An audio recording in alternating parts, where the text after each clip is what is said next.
पटना की मीटिंग से पहले बीजेपी के खिलाफ कब कब एकजुट हुआ विपक्ष, जाने क्या रहा नतीजा। नमस्कार दोस्तों, मैं रतन सिंह और आप सभी का क्रिकेट न्यूज में स्वागत है।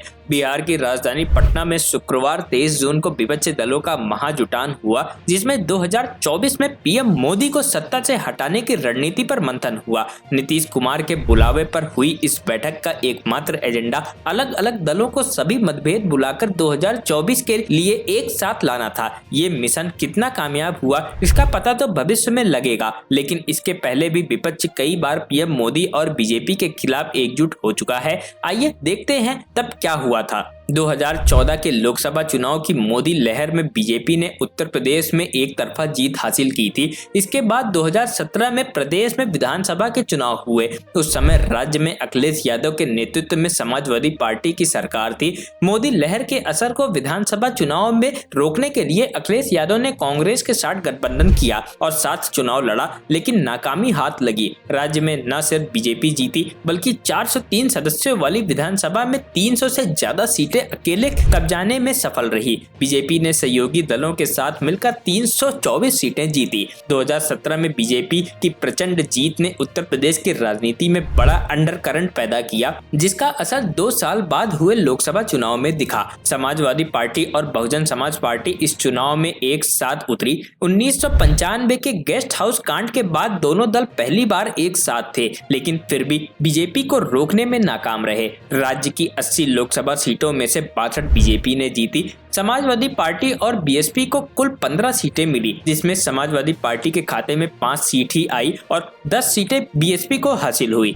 2014 में केंद्र की सत्ता पर काबिज होने के बाद प्रधानमंत्री मोदी के नेतृत्व में बीजेपी का विजय रथ एक राज्य से दूसरे राज्य में बढ़ता जा रहा था। इस दौरान 2015 में विधानसभा चुनाव आए, जहां बीजेपी को रोकने के लिए अनोखा प्रयोग हुआ।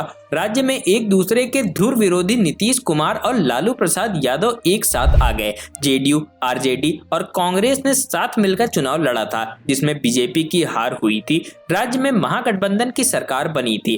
2019 के लोकसभा चुनाव में उत्तर प्रदेश की तरह ही कर्नाटक में एक प्रयोग हुआ था, जहां कांग्रेस और जनता दल सेकुलर ने साथ मिलकर चुनाव लड़ा। इसके एक साल पहले दोनों दल विधानसभा चुनाव के बाद गठबंधन कर सरकार बना चुके थे। 2019 में दोनों दलों ने चुनाव के पहले ही गठबंधन करने का फैसला किया, लेकिन नतीजे अनुकूल नहीं रहे। राज्य की 28 में से 25 सीटें बीजेपी जीत गई, जबकि कांग्रेस और जेडीएस को सिर्फ एक सीट मिली। 2017 और 2019 में झटके के बाद 2022 में एक बार फिर उत्तर प्रदेश में बीजेपी को हराने के लिए गठबंधन हुआ। इस बार विधानसभा चुनाव में समाजवादी पार्टी ने जयंत चौधरी की आरएलडी, ओम प्रकाश राजभर की सुहेल देव भारतीय समाज पार्टी और अन्य के साथ मिलकर चुनाव लड़ा।